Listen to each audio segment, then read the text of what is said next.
Welcome everybody to Extreme Off-Road Silly Bills, and today we're dealing with a 1967 Renault 8 Gordini. Now this has 760 horsepower, 550 pounds-feet of torque from a 3.6 litre turbocharged inline-6 engine.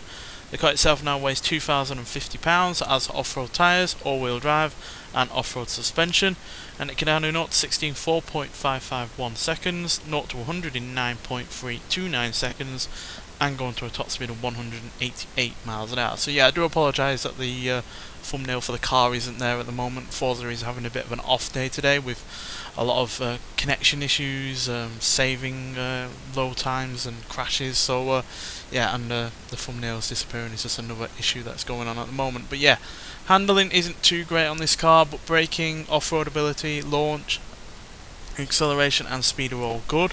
The handling is probably an issue purely because it is a rear-engine car, and yeah, not only is it dealing with more than 7 times the power it had originally, but obviously the engine is larger and yeah, no doubt heavier as well. So yeah, it's going to be interesting to see what this car can do in comparison to, say, the Renault 4L, which we've already taken out on this series. It is currently the slowest car that we've had on this series by about 4 seconds. So yeah, I'm hoping that this Gordini can do better.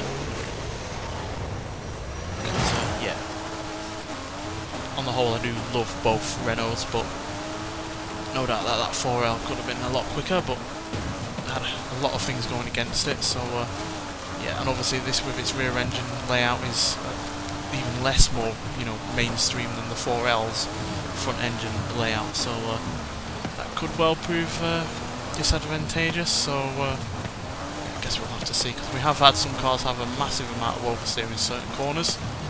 And my worry is that with all of the weight being pretty much at the back, oversteering might well be even more of an issue than usual. So yeah, but I'm not going to be too pessimistic, because at the end of the day it does weigh very little. It's got a huge amount of power, even more than the Renault did, despite that also weighing very little and even less than we are. Oh dear. Completely caught that one up, didn't we? Now, obviously this was only rear-wheel drive originally as well, so the all-wheel drive system is also going to be something to deal with. Nowhere near as much as something to deal with as the 7 times the extra power that it had originally. Oh, there's the oversteer. Oh dear. Just about got away with it there though.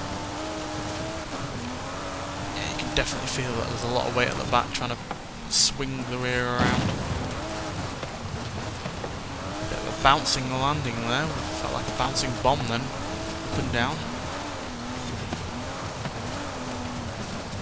Yeah, this definitely feels a lot different to other cars that we've had on this series so far, which I guess is always a benefit, because I'd hate for every car to pretty much feel the same, which is what kind of felt like it was happening on the Forza Horizon 4, on that version of Extreme Off-Road Silly Bills. Some cars did feel similar to others, as that has really not been the case so far. But then again, we have had, a great variety of vehicles on this series so far, so that might well be also a reason. But yeah, still, it certainly does not feel like anything we've had so far. Not sure how powerful we got this engine in Forza Horizon 4. Can't remember if it was slightly less than this or slightly more, but still 750 horse, 60 horsepower is hardly a small amount of, whoa dear, horsepower. No idea what we went over there. Bit of a hop and a skip.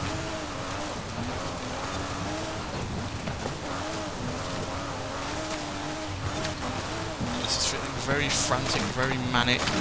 That sometimes can result in a fast car.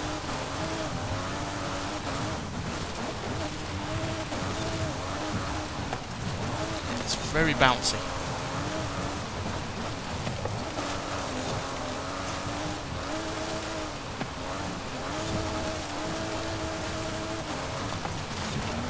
At least down here it is quite small, so it should be a bit more agile than some cars.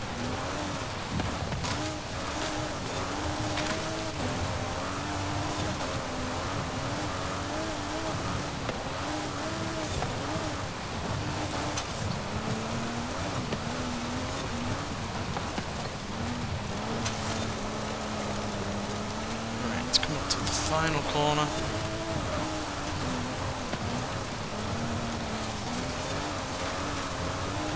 Fair bit of speed through that corner there. Crossing the line at 130 miles an hour. With a time of 3 minutes 36.5 dead. So yeah, not the slowest car that we've had, but it is second bottom with the Renault 4L Export. But we do beat that car by 1.218 seconds. So yeah, decently quicker than the Renault 4L. But yeah, a bit of a shame that it is again the Renault's right at the bottom, which is a shame. But they are the oldest cars that we've had on this series so far. Every other car has been from 2018 or newer. So yeah, we can't quite judge the Renaults yet until we start seeing other older cars on this series. But still, I enjoyed driving this car. It was a real experience to say the least, because it was bouncing all over the place. It was, you know, hanging its rear end out everywhere due to the massive amount of weight at the rear, due to that much bigger engine than it has originally. And yeah, definitely a hair-raising experience, but unfortunately not a quick one. There have been hair-raising experiences on the previous game that were lightning fast, but here it was a hair-raising experience, but not one that was particularly quick. But still, again, this is only the 6th car that we've had on this series so far, so we can't really judge what is best on this series so far. But still, a car that was quite a type of car, at least, that was quite quick on the previous game, is still at the top of the leaderboard with the Aston Martin Valhalla, which, yeah, surprise, surprise, yeah, so many supercars and hypercars were the fastest on that series. So yeah, hopefully that's not the case this time around, because I would like it to be a little bit different. But still, I really enjoyed this car, and yeah, highly recommend getting the car pass that this is a part of. Nonetheless, thanks for watching, and I'll see you in the next one. Bye.